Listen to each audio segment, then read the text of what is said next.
Bienvenue sur Top Invest, la chaîne des top d'investissement. Ici, on parle essentiellement d'entreprises de qualité. Avons-nous une opportunité d'investissement sur AMCX, donc AMC Network? C'est la question à laquelle on va essayer de répondre en se basant sur les états financiers de la compagnie. Je rappelle que ceci représente uniquement mon point de vue et non un conseil d'investissement. Et comme d'habitude, je me réserve le droit de me tromper. Donc, je sais j'ai déjà mentionné cette compagnie ici il y a très longtemps, mais voilà, on n'a jamais fait une analyse individuelle sur l'entreprise parce que je l'avais mentionné dans un top 3, je pense bien, il y a très très longtemps ici.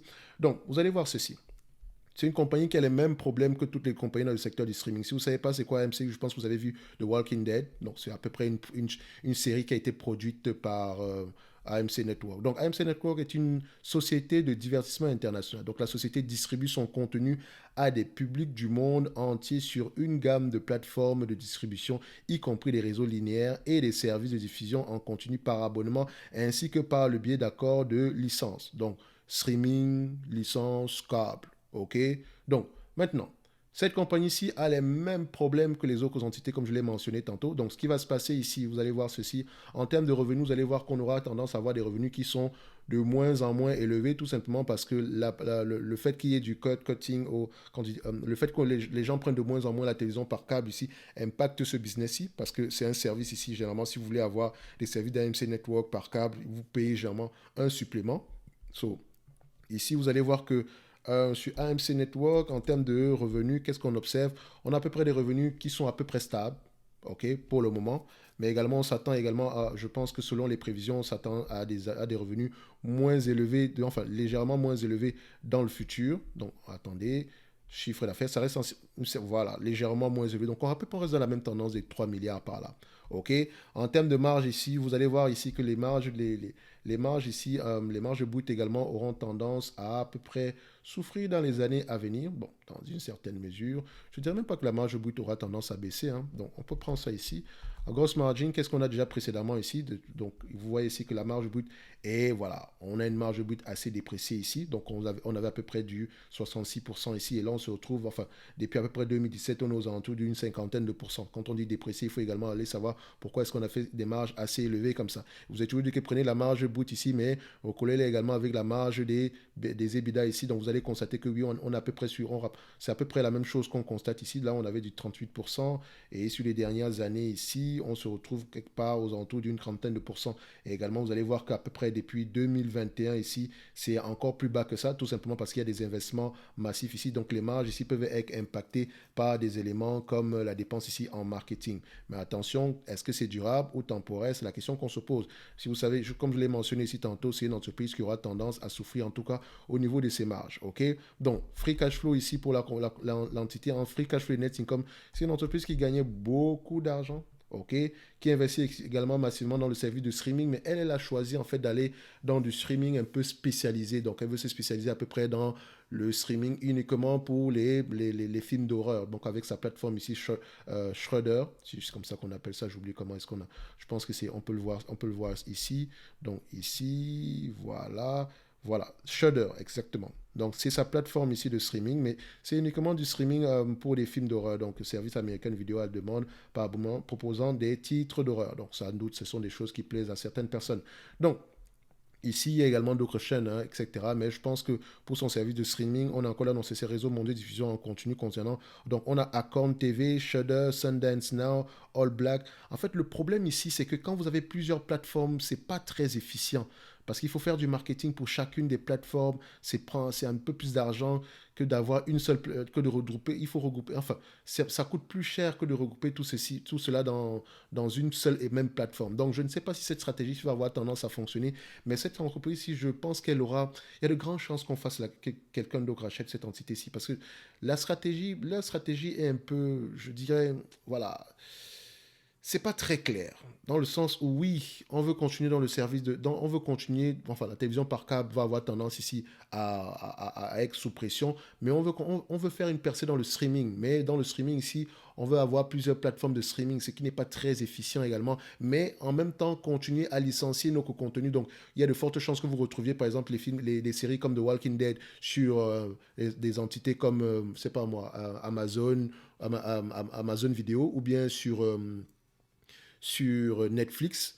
Donc, est-ce que c'est une bonne stratégie? Pour l'interrogation. Vous rendez quand même, vous savez quand même que par rapport, Disney par exemple a décidé de uniquement si vous voulez voir du contenu issu de Disney, vous allez sur la plateforme Disney. Les seuls contenus qu'ils vont licencier ici, c'est peut-être du contenu ici, voilà, des vieux films, des vieilles séries, etc.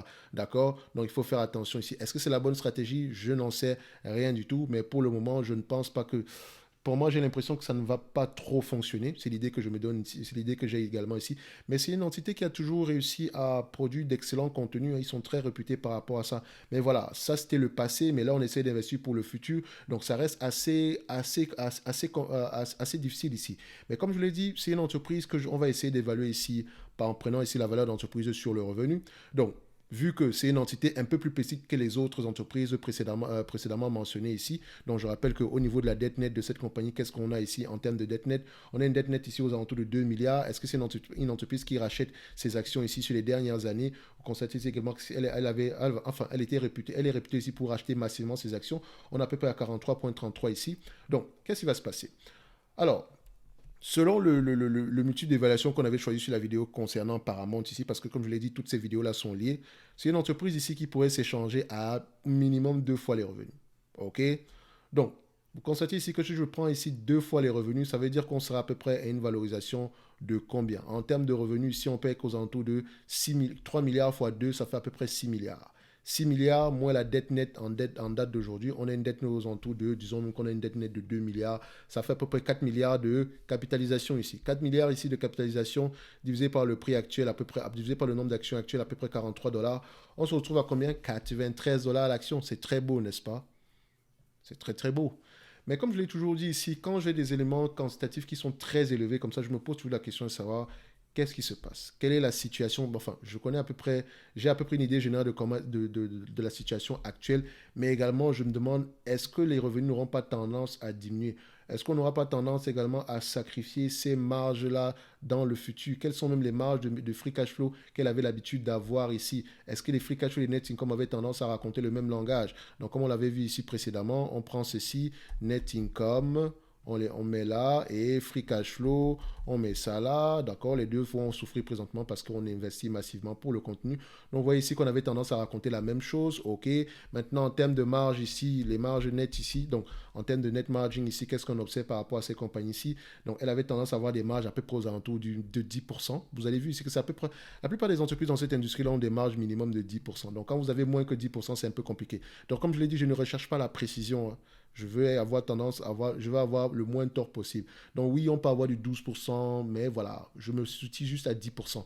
Si c'est une entreprise qui arrive à générer ici du 3 milliards de revenus, à 10% de ce montant-là, ça fait 300 millions par an. D'accord? 300 millions ici multiplié par combien? C'est un business qui peut s'échanger ici entre 15 et 20 fois les bénéfices. OK? Donc, si je suis très optimiste, je prendrai 20 fois les bénéfices. Ça revient encore au même 6 milliards ici. Vous allez voir qu'on va avoir tendance à retomber sur le 93 dollars à l'action. Maintenant, admettons que je suis très méchant. Je prends à peu près 15 fois les bénéfices ici. D'accord? Moi, la dette nette qui est aux alentours de 1 milliard 800, ici, on va mettre 2 milliards ici. Divisé par le nombre d'actions à peu près à 43,3, on aura à peu près une valorisation aux alentours de 57-60 dollars à l'action. Par rapport au prix actuel, c'est encore très sous-évalué. Si on le prend également ici par rapport au bénéfice net ici par action, sans prendre en considération la dette nette ici, donc vous allez voir à 10 fois les bénéfices, on est aux alentours de 68 dollars l'action. À 10 fois les bénéfices ici, on est aux alentours de 64 dollars l'action. Mais ce que ça me dit également, c'est que je n'aime pas voir, quand on s'attend à des bénéfices de moins en moins élevés dans le futur, ce n'est pas un bon signe. OK? Normalement, les bénéfices nets doivent être à peu près l'équivalent de ce qu'on avait dans le passé ici, donc, ou bien supérieur. Mais quand vous avez des bénéfices nets de moins en moins élevés, ça veut dire qu'on anticipe à peu près une période assez compliquée. Donc, c'est pour ça que pour cette entité-ci, il faut absolument aller lire les rapports financiers. Quoique, ça reste une entreprise qui est généralement très sous-évaluée. OK? Maintenant, c'est peut-être pour ça qu'elle s'est permise de racheter des actions pendant plusieurs années ici. Mais là, elle doit investir massivement dans son outil de production. Je vous ai dit que pour moi, je pense que c'est une entité qui va se faire acheter avant toutes les autres ici, d'accord? Parce qu'elle est plus petite et je pense qu'elle a du contenu ici qui pourrait être, c'est un contenu qui pourrait intéresser des entités comme Amazon ou bien des entités comme Apple. Je ne dirais pas, je ne dis pas que Disney ne pourrait pas être intéressé ici, ou bien Paramount, ou bien Warner Bros. Non, c'est juste parce que Disney a fait une acquisition dernièrement qu'elle a enquête digérée. Euh, Viacom également a déjà fait une acquisition qu'elle est en train de digérer. Warner Bros. Digère également son acquisition. Donc, il reste à peu près Netflix. Netflix, il reste peut-être Netflix, oui, on pourrait citer Netflix, ou Apple, ou bien encore Amazon. D'accord? Mais s'il y a acquisition ici pour cette entité-ci, il y a de fortes chances que la personne ne paye pas moins de 2 fois les revenus. D'accord? Il faut faire très attention ici. D'accord? Donc, quoi que dépendamment également du prix, quelqu'un pourrait avoir tendance ici à payer un multiple très très bas également ici. Mais bon, faut faire, c'est pour ça que c'est souvent bien de prendre plusieurs hypothèses ici. D'accord? Donc, maintenant, qu'est-ce que l'entreprise fait donc avec le cash qu'elle a présentement? Est-ce qu'elle investit massivement dans son outil de production? Donc, c'est-à-dire que pour développer le segment du streaming, comment ça se passe? Combien de millions d'abonnés ils ont présentement? Combien chacun de ces abonnés la paye? Voilà. Est-ce qu'on est toujours en période de croissance ici? Est-ce que le streaming en question, est-ce que c'est uniquement aux États-Unis? Est-ce que c'est en Europe déjà? Voilà. Mais voilà, comme je l'ai dit, parmi toutes ces entreprises-là, c'est celle qui a de fortes chances de se faire acheter avant les autres. Ok, parce que moi, si mon scénario de départ ici, mon hypothèse de départ ici, c'est surtout la consolidation de ce secteur d'activité-là. Ok, donc, ce n'est que mon avis. Pour AMCX, nous avons une entreprise extrêmement sous-évaluée, mais ça ne veut pas dire qu'on y investit aveuglement. Allez-y lire les rapports financiers, il faut que ça vous parle. Si cette entreprise, il faut venir à vous distribuer la totalité des bénéfices nets attendus ici en 2023 ici, d'accord, selon les prévisions, vous aurez à peu près 46% de rendement. Prenons un truc simple. Vous avez vu le prix de cette compagnie ici à 18,36 $, n'est-ce pas? Si elle rapporte à peu près 300 millions chaque année sur les 3 prochaines années et qu'elle vous distribue la totalité de ces 300 millions-là, vous aurez à peu près 900 millions, ce qui dépasse déjà la capitalisation boursière actuelle. C'est très bizarre. C'est pour ça que ça pourrait être intéressant du point de vue quantitatif d'aller regarder cette compagnie ici en profondeur. Mais faites attention, ça ne va pas être aussi facile que vous le pensez. D'accord? On va se donner rendez-vous sur la prochaine vidéo. Pour moi, MCX, en termes de valorisation ici, pour être gentil, on sait qu'on a trouvé 93, on a trouvé 60 également. Je vais me situer au minimum à peu près à 40 $, l'action. Ok, donc vous voyez que j'ai même encore été moins disant que précédemment. D'accord? Donc tout simplement parce que ça ne m'intéresse pas d'aller jusqu'à 60 $ l'action. Juste doubler au prix actuel, c'est déjà assez intéressant. Ok, donc une quarantaine de dollars, ça serait déjà assez intéressant. Elle a bien les moyens de le faire. Mais également, je sais que tout le cash qu'elle va gagner sur les dernières années, sur les prochaines années ici, ce cash-là va être réinvesti, même pas en partie, mais je pense en totalité, soit au remboursement de la dette, soit également à la production, au développement ici du service de streaming. Ok, donc on va se donner rendez-vous sur la prochaine vidéo. Et d'ici là, portez-vous bien. N'oubliez pas, dans la description de cette vidéo, si vous avez le lien vers la Top Newsletter ainsi que le service Top Premium. On se dit à bientôt. Merci.